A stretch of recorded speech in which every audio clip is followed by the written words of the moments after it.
Ito ay isang normal na kapihan at ngayon nandito ako sa hapon at bibisitahin ko ang 10 sa pinakakakaibang mga kapihan na mahahanap ko. Bawat kapihan ay irarang ko sa isang tier list mula sa pinakamahusay hanggang sa pinakamasama. At ito ay isang furry na kapihan. Pagpasok ko sa kapihan, napansin kong iba ito. Walang cashier, may butas lang sa pader. May iPad para sa menu kaya umorder ako ng tsokolateng gatas. Ngayon, mukhang maghihintay tayo sa pagdating ng furry. At pagkatapos, lumabas ang furry mula sa pader at hindi ko alam kung anong sinusubukan niyang gawin gamit ang kanyang kamay. Patuloy niyang inuurong sulong ang kanyang kamay at nalito talaga ako. Hanggang sa napansin ko may espesyal pala siyang hawak sa kanyang kamay. Isa pala yung barya. Kinuha ko ang barya tapos itinuro niya ang makina ng laruan. Kaya nilagay ko ang barya sa makina ng laruan. Iabot mo ang ticket sa oso, papalitan niya ito ng tsokolate. Tara, love ko ang tsokolate. At pagkatapos, lalo lang naging kakaiba at kakaiba ang buong karanasang ito. Nakuha ko na ang arigato. Habang hinihintay ko ang tsokolating gatas, tinanong ako ng furry, California. Mabait siyang furry, naiengganyo kahit kamay lang kita. Gusto ko siyang makita. Dahil sobrang bait niya, sinubukan kong dumiskarte. Anong oras ka matatapos sa trabaho? Lihim yan. Sa wakas, dumating na rin ang matagal kong hinintay na tsokolating gatas. Arigato. Sige, nakuha rin natin ang inumin natin pagkatapos ng mga 10 minuto. Tara, tikman na natin. Pinakamasarap na tsokolating gatas ito. Panahon ng bigyan ng ranggo ang cafe. Dito ko ilalagay ang cafe na ito. Masarap ang inumin, pero ang tagal gawin. 10 minuto akong naghintay. Ngayon, punta naman tayo sa susunod na cafe. Ang susunod naming cafe ay Happy Nico Tokyo. Kailangan muna maghugas ng kamay bago pumasok dito. Maraming pusa at aso sa cafe na ito, pero teka, ano yun? Ito ay isang Cappy Capybara. Hindi ko pa ito nakita sa buong buhay ko. Hindi ko nga alam kung ano ang ginagawa nito. Pakiramdam ko baka kagatin lang ako nito. Sobrang kakaiba talaga ng mga ngipin ng hayop na to. Sige, kukuha muna ako ng inumin. Kumuha ako ng mukhang masarap na inumin sa ref. Ano bang tawag dito? Calpis. Ang Calpis ay isang Japanese na inuming gatas na hindi carbonated. Hindi ko alam bakit water ang nakalagay sa bote. Masarap siya. Gusto mo bang tikman? Parang lasa ng puting Gatorade. Gatorade. O parang, Hindi mo ba nakita ang pusa na umiinom gamit ang laruan ng pusa? Umupo ako at pinakain ng ilang pusa sa cafe. Astig kasi pwedeng ampunin lahat ng pusa rito. Ngayon, kailangan ko nang bigyan ng rating ang cafe na ito. Sa palagay ko, A-tier ang cafe na ito. Di na ako makapaghintay sa next cafe. Ang astig talaga. Mga pare, sabi ko magiging mas wild ito. Nasa maid cafe tayo ngayon. Hey Los, parang pumunta na rin ako sa strip club. Sige, tingnan natin. Di ko alam anong mangyayari. Okay, medyo alam ko na. Pero pagpasok ko sa cafe na ito, parang nga sa loob ako ng isang video game. Pero imbes na, sina Mario at Luigi ang bumati sa'yo. Sinalubong ka ng mga maid na nakabihis para mga anime character. Ang cafe na ito ay may 3 patakaran. Huwag mo akong hawakan, huwag akong kunan ng litrato, at napaka-importante nito. Nagsasalita ng Ingles sa mga maid pero di ko maintindihan. Ang menu ay puno ng kakaibang pagkain. Umorder ako ng bear meatloaf, strawberry mousse parfait at may live performance pa. Para sa dagdag tubig, kailangan sumigaw ng meow meow. Hindi ko alam. Hindi ko kaya bro. Sige, handa ka na ba? Gagawin ko na. Meow meow. Awkward talaga. Takoyaki ito. Isa sa mga bola may wasabi sa loob. Parang roulette. Tama narinig mo. Japanese roulette. May 6 tayong takoyaki. Isa rito may wasabi. At pagkatapos kumagat ako at buti na lang hindi ko nakuha yung bola ng wasabi. Ang weird nito. Tapos sila naman ang sumunod.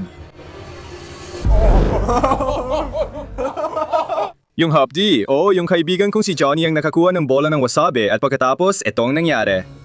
3, 2, 1. Moy! Moy! Sandali, hindi natin ipopost to. Nakuha ko yung bunny strawberry sundae. Tinapos ko lang yon. Masarap, sobrang sarap. Akala ko hindi na magiging mas kakaiba, pero mas kakaiba pa pala. Ito na talaga ang pinakakakaibang cafe na napuntahan ko. Hinuhubad niya ang kanyang mga damit. Basta hinuhubad lang niya ang kanyang mga damit. Oo, nagiba talaga ang cafe na ito sa inaasahan ko sa trip na ito. Ibig kong sabihin, matagal ko na itong sinusundan. Sige, irarang ko na ang cafe. B-tier ito. Ang weird talaga nito. Parang, anong nangyayari? Ngayon, nandito kami sa isang cafe na kilala sa kanilang jelly balls. Ito na talaga ang pinaka-aesthetic na cafe sa listahan namin. Tara, pasok tayo. Pagpasok namin sa cafe na ito, pinatanggal sa amin ang aming mga sapatos. Nakapunta ka na ba sa isang restaurant na kailangan mo maghubad ng sapatos? Hindi pa. Sobrang excited na ako makita ang mga jelly ball na to. Pare, sige, hindi yan cut. Bago kainin ang mga bola, dadaan ka muna sa courtyard na may fountain at halaman para lihim na hardin sa syudad. May artwork din sa cafe. Sabi nila ang ugat ng punong ito ay mukhang unggoy, pero hindi ko sigurado. Umupo na kami sa mesa at dumating ang sandali ng katotohanan. Kasing sarap kaya ng itsura ang jelly balls. Hindi ako sigurado kung saan ko ito isinasawsaw pero subukan natin. Parang ordinaryong gulaman lang ang lasa. Tapos may kaunting lasa rin ng bulaklak. Hindi ko masasabi na hanapin ko ito. Astig talaga ito. Anong paborito mong bulaklak? Ang pink na bulaklak ay sobrang sarap. Hindi maganda yan. Parang kumakain ako ng contact lens. Sa kabuuan, bibigyan ko ng B tier ang cafe na ito. At 70% yan ay dahil sa ambience ng cafe na ito. Pero yung jelly balls, medyo sakto lang. Ngayon, punta naman tayo sa susunod na cafe. Nandito tayo ngayon sa isang owl cafe. Pwede kang humawak ng kwago, pero takot talaga ako sa mga ibon. Nakakatakot yon. Kasi nakagat ako ng ibon nung bata pa ako. Hoy hoy! Simula noon, kinamumuhian ko na ang mga ibon tara na sa loob. At nung pumasok ako sa cafe na to, nagsimula akong kabahan. Ang laki ng bagay na yon. O dapat ka bang sabihing napakalaki? Hindi, may nagsabi sa akin na papaalala mo raw sa kanila ang kuwago. Ano? Napapaalala ko raw sa kanila ang kuwago. Akin? Hindi ako makapaniwala na pauto ako ron. Hati kita. Isipin mo, pumasok ako doon tapos lahat sila umatake sa akin. Parang. Ako'y Natatakot na. may Takot takot ako sa sa mga ibon. ibon. Hindi ito nakakatulong. Dumating na ang oras para harapin ko ang takot ko sa mga isang paa na halimaw. Mukha silang cute pero hindi sila ganon. Masama talaga sila at pwede akong atakihin kahit hindi ako nakatingin. Diyos ko, sinichitan niya ako at gusto kong ipakita ang aking pagiging dominante sa pamamagitan ng paghamon sa kuwago na ito sa isang titigan. 3, 2, 1, similan. Oh yun, itinatali niya ito sa kamay ko. Anong susunod? Sobrang tense ako ngayon. Sa tingin ko, ilalagay ko ito sa B tier. Ang astig nito, ang lupit ng mga kuwago na to. Tara na sa susunod na cafe.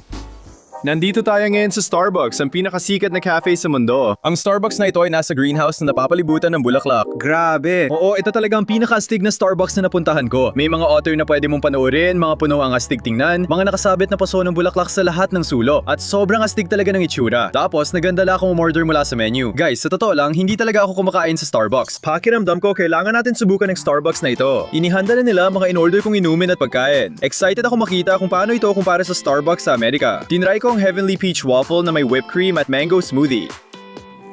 Ang sarap nito. Ang ganda ng ambience dito sa Starbucks. May aquarium at mga nakasabit na paso ng bulaklak sa lahat ng sulok. Ano sa tingin mo, Drage? Grabe talaga, parang ngayon lang ako nakakita ng Starbucks na ganito. Gusto ko ring tikman yung waffle na yan.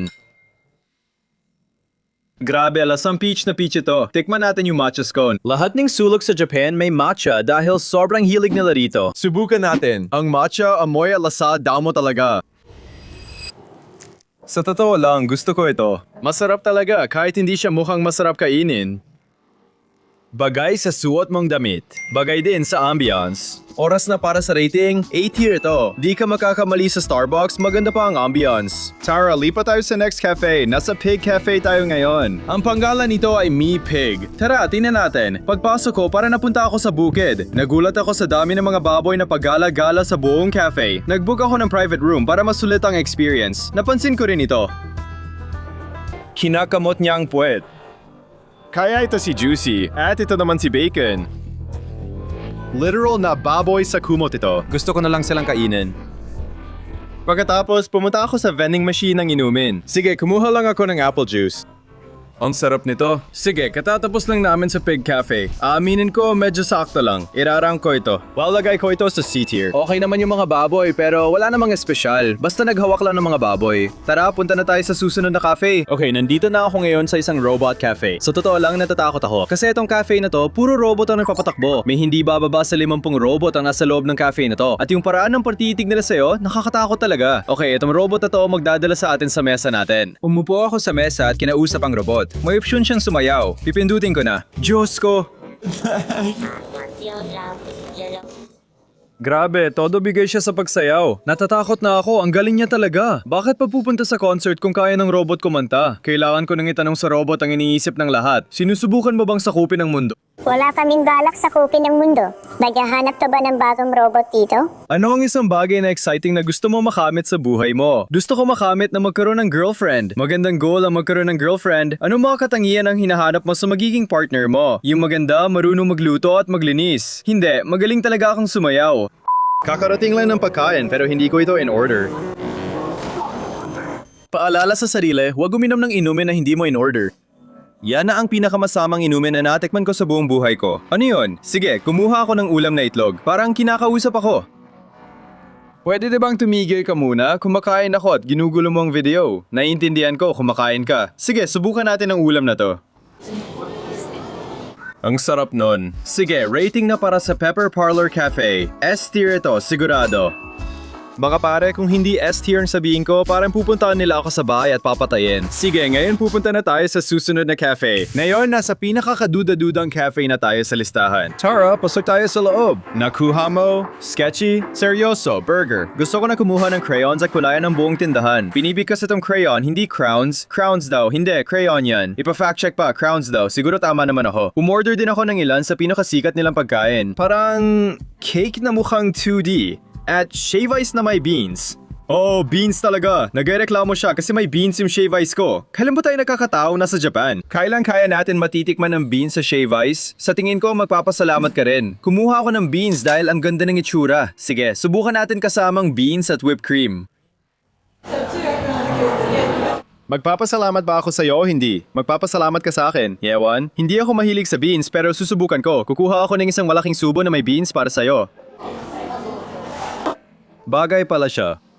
Ito na pinakamatamis na beans na natikman ko. Medyo nahihiya akong hiwain pero sige na. Kumuha ako ng kagat sa 2D cake para malaman kung pang display lang o masarap. Lasang tape pero masarap naman. Hindi ko naman talaga kinakain to. Ngayon, oras na para bigyan ito ng rating. Astig talaga ang cafe na to. Sa tingin ko, sagot ko ay 2D cafe, A tier. Sige, pero kung akala mo wild na ang cafe na to, hintayin mo lang hanggang sa dulo ng video na to dahil mas lalong nagiging wild. Nais mo na bang bumalik sa nakaraan at maging bata ulit? Dito sa cafe na to, pwede mong gawin yon. Oo, magiging kakaiba talaga to. Kaya pumasok ako sa loob at tinignan ko ang menu nila. Pagkatapos, umorder ako ng cookie at isang slice ng apple cake na may kasamang isang tasa ng gatas. Pero medyo kakaiba ang lasa ng gatas na to kumpara sa gatas sa Amerika. Lasa siyang gatas ng ina. Sige, tikman natin ang cookie. Kaya binali ko ang isang piraso ng cookie at hindi ako magsisinungaling. Wala namang espesyal sa cookie. Pati na rin sa apple cake. Good boy. Parang eksaktong replika raw ito na parang 2 taong gulang ka ulit. Pero imposible dahil ang laki. Hindi ko inasahan na may mga bata talaga dito sa cafe na to. Well, ano ang inaasahan mo mangyari? Ngayon pakiramdam ko hindi ako dapat nandito. Pagkatapos kumain, pinasuot ng staff ang backpack para maranasan kong pumasok sa eskwela bilang bata. Ang backpack para may bigat na 100 pounds. VR headset ito na nagpapakita ng 2 higanteng matatanda na sumisigaw sa'yo at tin-time out ka parang minumura pa ako sa Japanese. Wow, ang wild nun! Hindi ito ang inasahan ko sa cafe na to. Hindi ko rin inasahan na puro bata dito sa cafe na to. Siguro ilalagay ko ito sa D tier. Punta na tayo sa next na cafe. Nasa cafe tayo na, parang gubat ang paligid. Sige, tingnan natin. Pagpasok ko sa cafe, parang pumasok ako sa gubat. Ang wild. Pero medyo nakakatakot itong punong to. Grabe, hindi ko inasahan yon. Bakit wala sa Amerika ang mga ganitong cafe? Pero mukhang nagkamali ako. Baka meron din sa Amerika ng ganito. Kasi ang ambience ng cafe na to, siguro ito na ang pinaka-astig sa lahat. Talagang mararamdaman mong parang nasa gubat ka. May mga kakaibang aquarium pa. May palaka, gorilla, elepante, pati banyo parang umiihi ka sa gubat. Mag-comment kayo kung ano pinagkaiba ng cafe at restaurant, di ko alam. Umorder ako ng higanteng chocolate volcano. Mukhang masarap. Oo nga. Salamat. Ano? Sinabi mo ba sa kanila na birthday ko? Ikaw. Happy birthday, dear son! Maligayang kaarawan sa'yo. Magaling. Salamat. Kaya hindi naman talaga kaarawan ko. Kaya talagang nakakailang yon. At pagkatapos nilang kunan kami ng litrato, sa hindi ko alam na dahilan, pinaprint pa nilang litrato. Sobrang ayoko sa'yo. Sige, siguro magkaka-sugar coma ako dito. Eto na.